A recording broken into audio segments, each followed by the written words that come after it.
Sales are easy. It's making the call that's hard.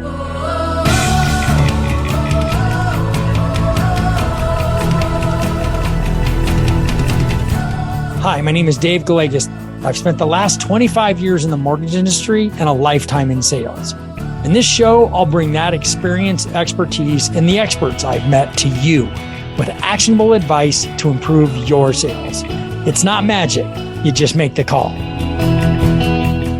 Hi, everybody. I'm Dave Gallegos, and I'm the president of Zenith Home Loans, and this is Make the Call, a podcast that is dedicated to helping sales professionals, primarily loan officers and real estate agents, but mostly loan officers.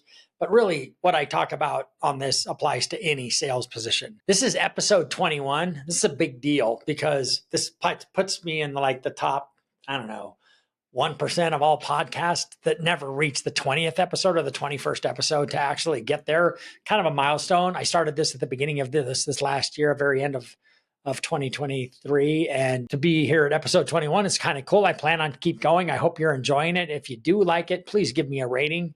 That would really help me. And also share it with your friends. So today I'm going to talk about a subject that is really what this whole industry is about. And this relates to the coaching side of the industry that everybody is aware of. And then just sales success in general. I got into this field. I think everybody who gets into a sales profession is driven by a desire for a higher level of income than what they could get with a guaranteed salary somewhere, because that guaranteed salary is usually much less than what you could earn as a commission salesperson. Otherwise, you just go get the guaranteed salary at the same level, right? And so this is about, what it takes to be at the top level of this profession, and not just mortgage lending or real estate, but any sales profession. And so I have a quote that I want to start with. It's from Robert Greene. Mastery is not a function of genius or talent. It's a function of time and intense focus applied to a particular field of knowledge. That's a really powerful quote when you think about it, because it's saying exactly what I'm talking about, which is there's no easy button. There's no simple path, right? Like, it's very specific. So I've been in this space, mortgage lending space, for 27 years now. And during that time, I've been both as a producer before I became a leader, and then as a leader for the last probably 15. So July of 2000 is when I opened my company. So it's been, 24 years that I've been leading people, along with also producing. I stopped producing altogether in the early 2010, so 2011, 2012, right in there. But I've witnessed throughout that time, and I know loan officers that have achieved massive success, and definitely in the smaller percentage of loan officers that achieve that massive level of success very consistently, but a much larger percentage of the people in the business who never reach those levels and never actually achieve the goals they set out for themselves to achieve. I know loan officers that have set a goal to hit a production number their whole career and never hit it. They maybe come close in those years where interest rates fall really, really. And, so they're picking up a lot of refinances that are kind of easy to come by when rates are falling, like they did in 2020 and 2021. When I first got in this business, I was a sponge, man. I was doing everything I could to learn as much as I could, because first of all, I had found a business that I thought, man, this is the one I've been looking for. I wish I'd have found it, 10 years before I did, when I was 27 instead of 37. I knew this was the business that, if you close one, you get paid X, you close two, you double it, three, you triple it, four, quadruple it, five, it just keeps going. And plus it was a product that I've talked about this before.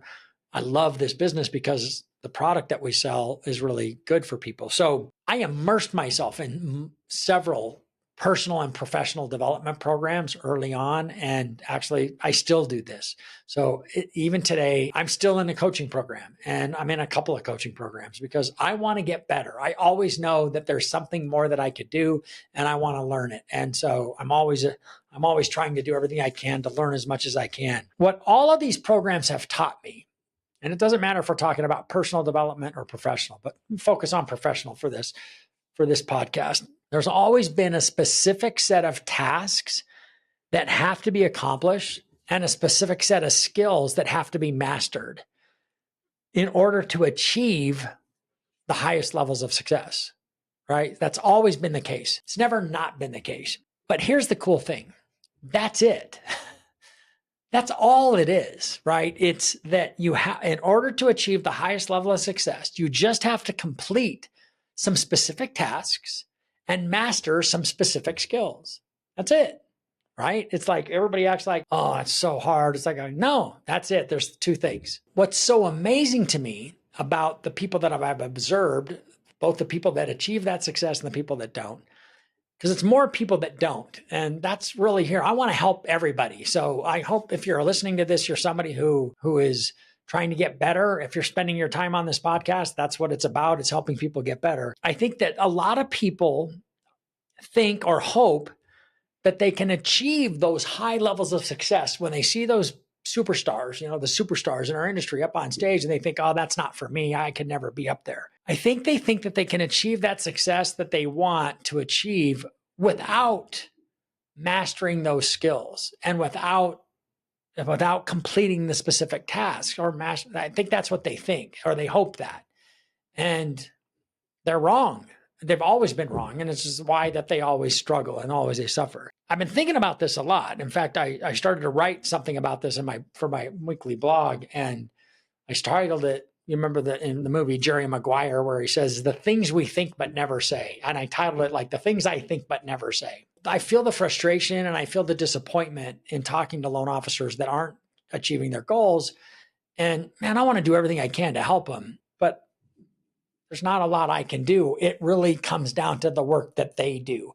I can be the guide. I can be the muse. I can be your motivational coach. I can be your professional coach when it comes to what you should be doing. I can help you in all of these areas because I've been exposed to all of them and I've been a part of all of them and I've achieved that level. What I think is missing is people don't get that basic concept that it's just some specific tasks and specific skills, tasks that must be completed, skills that must be learned. And that's it. So I came up with an analogy when I started to write that blog about the things I think but never say. And it's because it's so basic, right? It's such a basic concept. And so I came up with this analogy that, see if this resonates with you.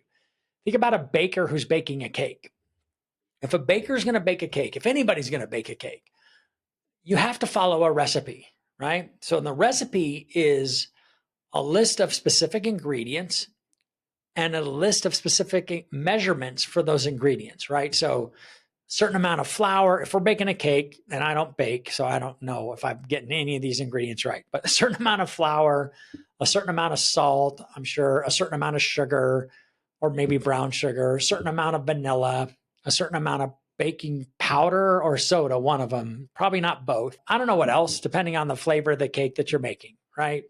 And everybody who has ever, even if you've never followed a recipe in your life, you get the basic concept that following a recipe is following the steps. Like, what does it say you're supposed to do? It probably says to get a big bowl out and put 3 cups of flour, and maybe you're supposed to sift the flour. I don't know. I'm guessing if you skip the step of sifting the flour, you're probably not going to get the same quality of cake, even if you do everything else the way you're supposed to do it, right? I'm guessing if you substitute, vanilla seems like an ingredient that would be in every cake, I think. I'm guessing that if you substituted vanilla or you substituted soy sauce for vanilla, because they look the same, they're liquid, they're dark, I think they're black. I think they're both black.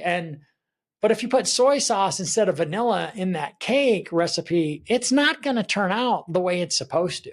And everybody understands that. Everybody understands that the ingredients have to be what they're supposed to be. That's why they give you a list. That's why they write it down, right? It's documented. Now, this is important. Follow along. They've written it down. They've documented it. And then they tell you what temperature exactly the oven is supposed to be.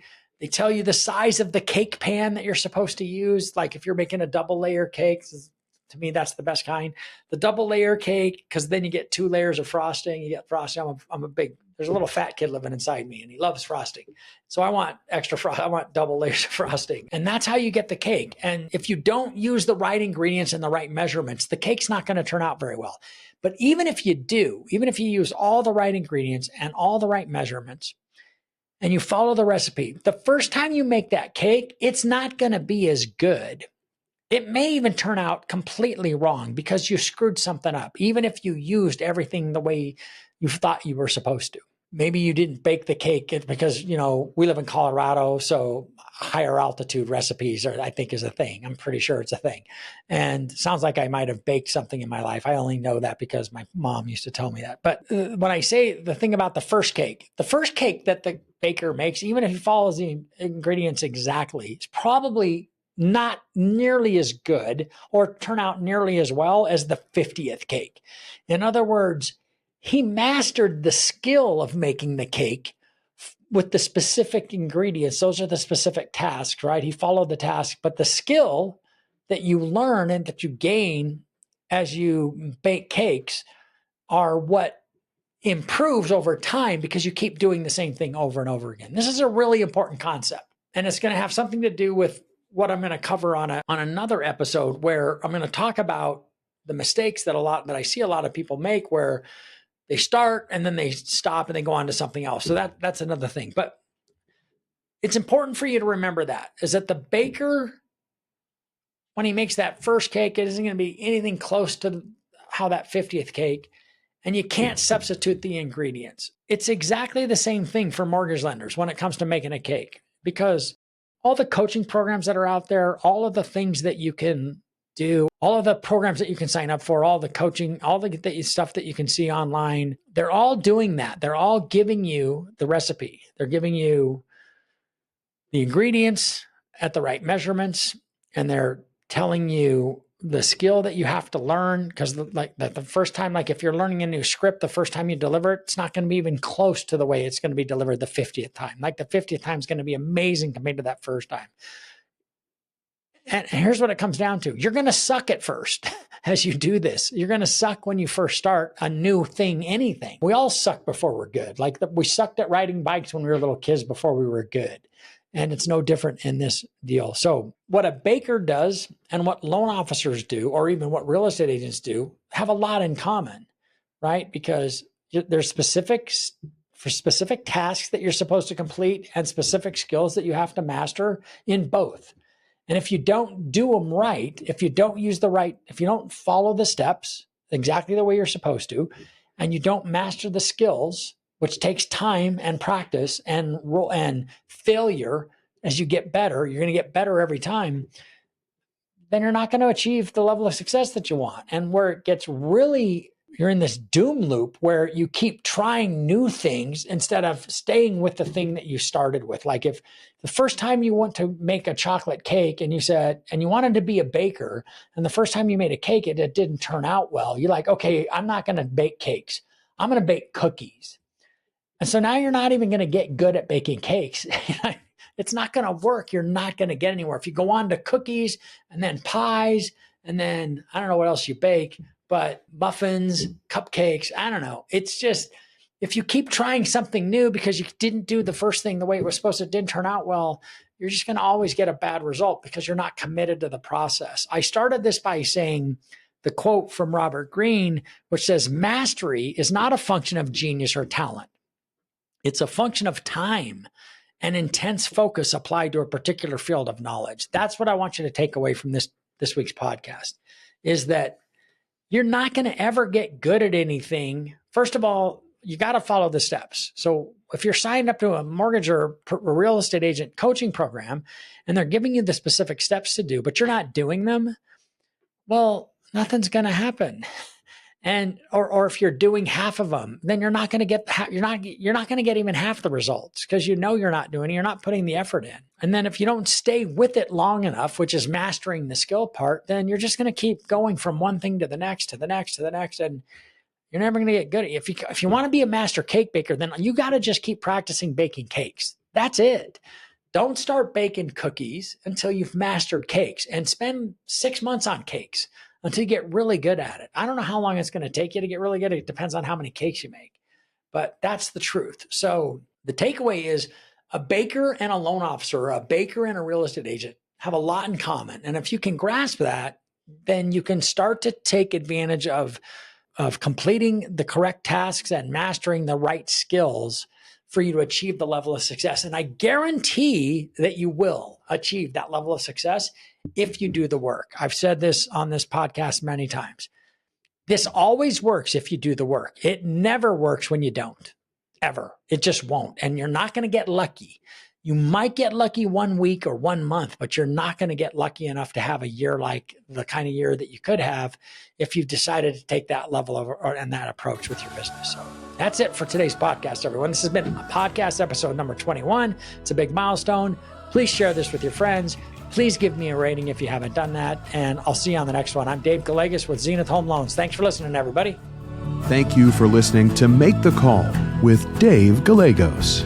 Brought to you by Zenith Home Loans. If you enjoyed this episode, make sure to subscribe to the show anywhere you listen to podcasts, and share the show with a friend or colleague who would also find value.